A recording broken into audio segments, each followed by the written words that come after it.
A South Korean passenger plane crashes, killing 179 out of 181 passengers as it is kited from runway during landing. Anti-discrimination student movement to make declaration on July Revolution Tuesday, informs Sarjiz Alam. Government has nothing to do with the declaration, says Chief Advisor's press secretary. The investigation committee formed to probe the Secretariat fire incident will submit its report tomorrow, says Chief Advisor's press wing.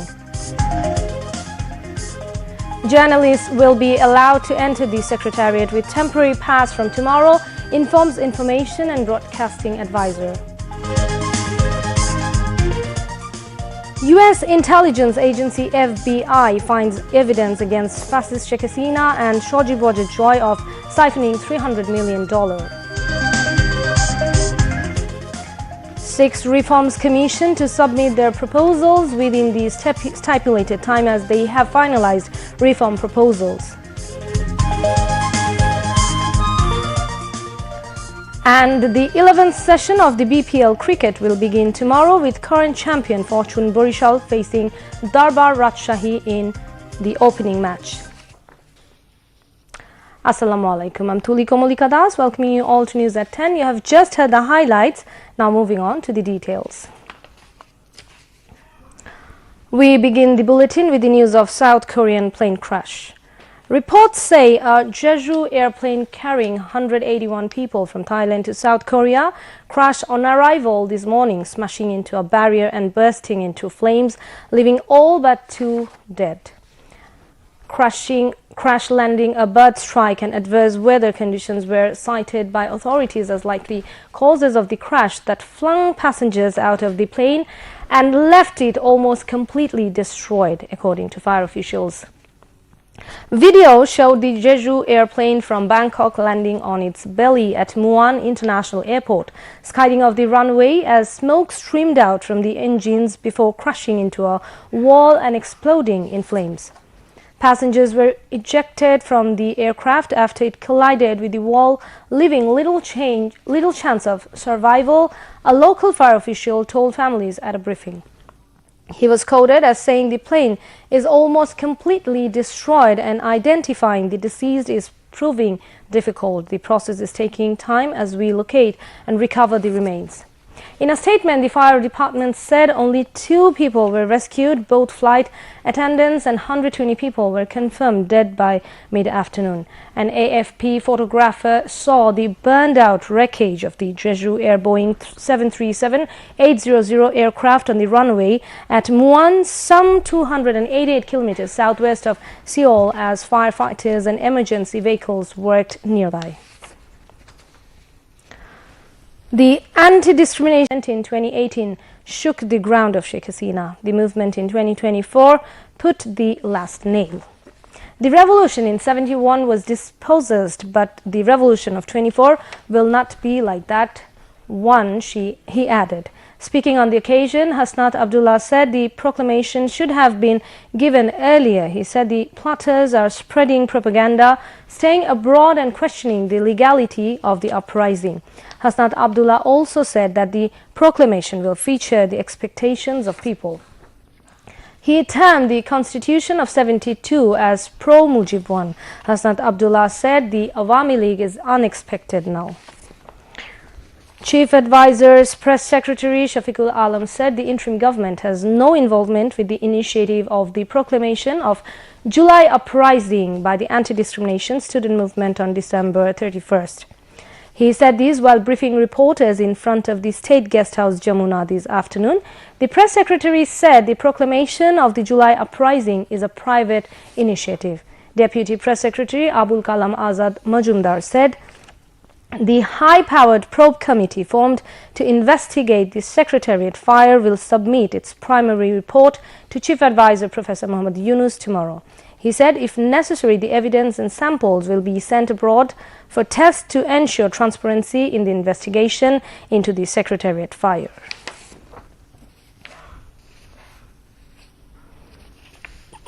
এটা একটা private initiative, আমরা এটাকে private initiative হিসেবেই দেখছি। গভর্নমেন্টের সাথে এটার কোনো সম্পৃক্ততা নাই। যারা এটাকে সাপোর্ট করছেন এটা প্রাইভেট ইনিশিয়েটিভকে সাপোর্ট করছেন, এটার মধ্যে আমাদের গভর্নমেন্টের কোনো সম্পৃক্ততা নাই। সচিবালয়ে যে অগ্নিকাণ্ড হয়েছে এটার তদন্ত প্রতিবেদন কি এটা জানার জন্য তদন্ত কমিটির প্রধান আজকে জানিয়েছেন যে আগামীকালকে ওনারা প্রাথমিক প্রতিবেদনটি মাননীয় প্রধান উপদেষ্টার কাছে হস্তান্তর করবে।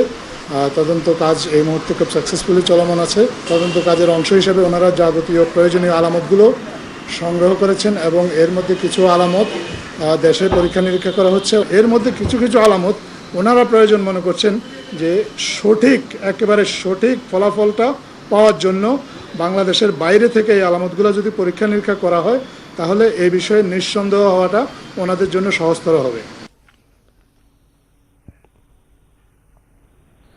Information and Broadcasting Advisor Mohammed Nahid Islam has said journalists will be granted temporary pass to enter the Secretariat from tomorrow. He said this to journalists in front of the Secretariat today. The advisor also said that the security of the Secretary was hampered different times. Entry into the Secretariat was earlier allowed in the name of various newspapers. It needs re-evaluation and further scrutiny, which requires some more time, he added. Advisor expressed the hope that the investigation report on the fire incident at the Secretariat will be known by tomorrow.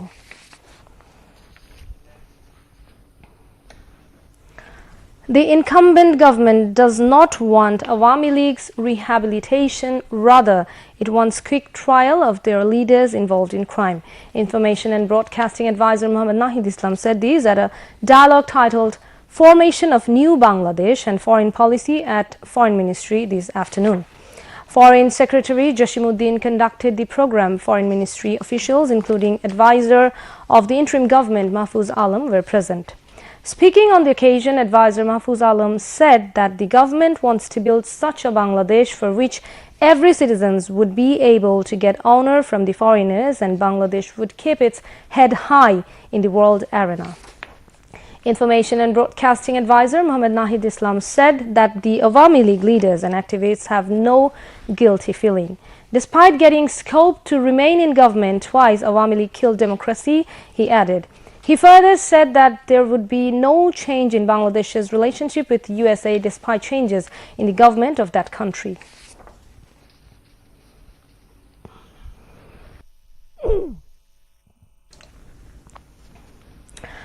The U.S. intelligence agency Federal Bureau of Investigation FBI has got information on massive financial irregularities and money laundering of Sheikh Hasina and her son Shojib Wajid Joy. Hasina and Joy siphoned off $300 million, the FBI found.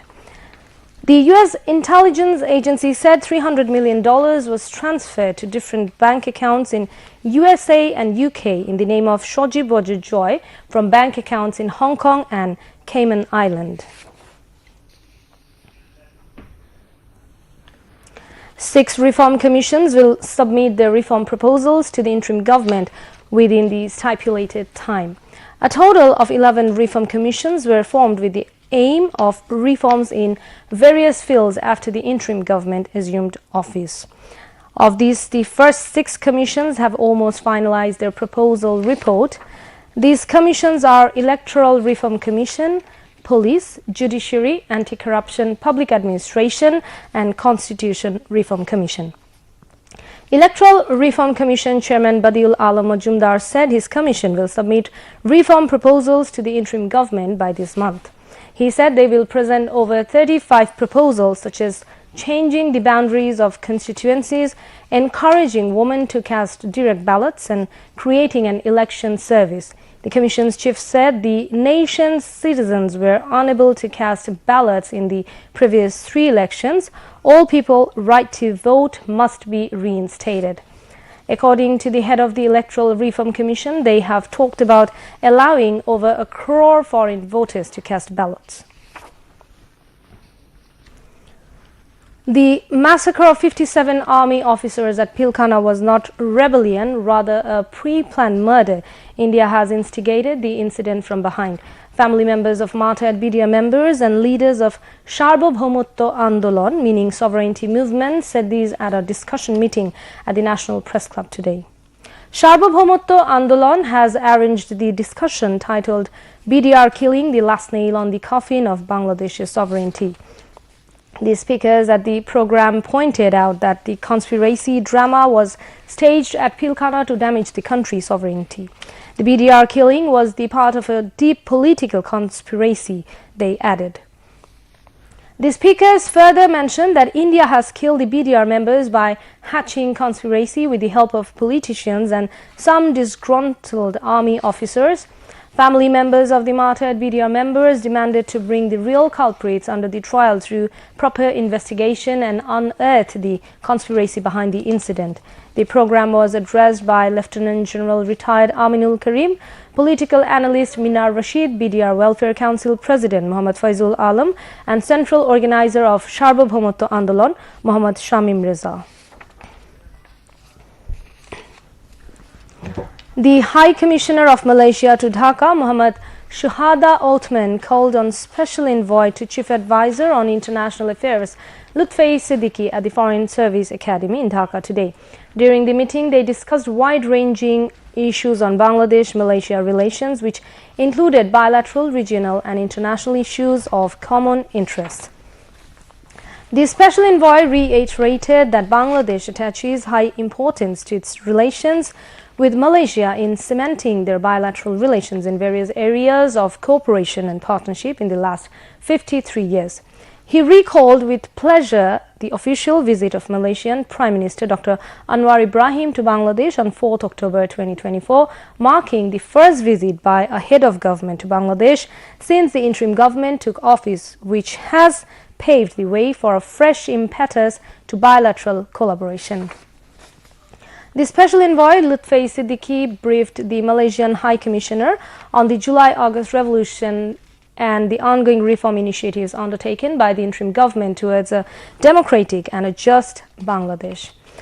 The Special Envoy and the Malaysian High Commissioner emphasized enhancing trade and economic relations, acknowledging the potential for growth in bilateral trade.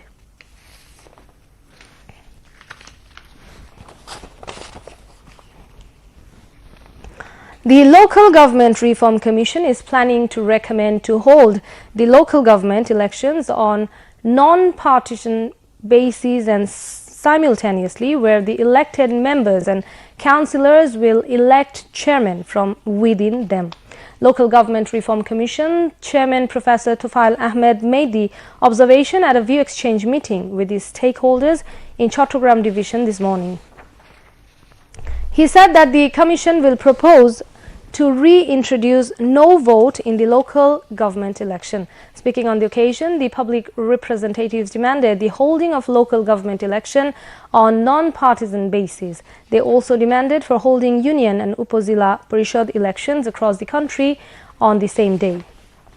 The representatives demanded minimum educational qualification of SSC for the members and HSC for chairman.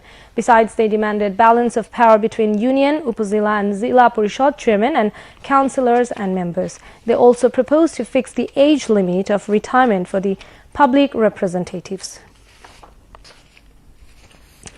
Now moving on to the international news.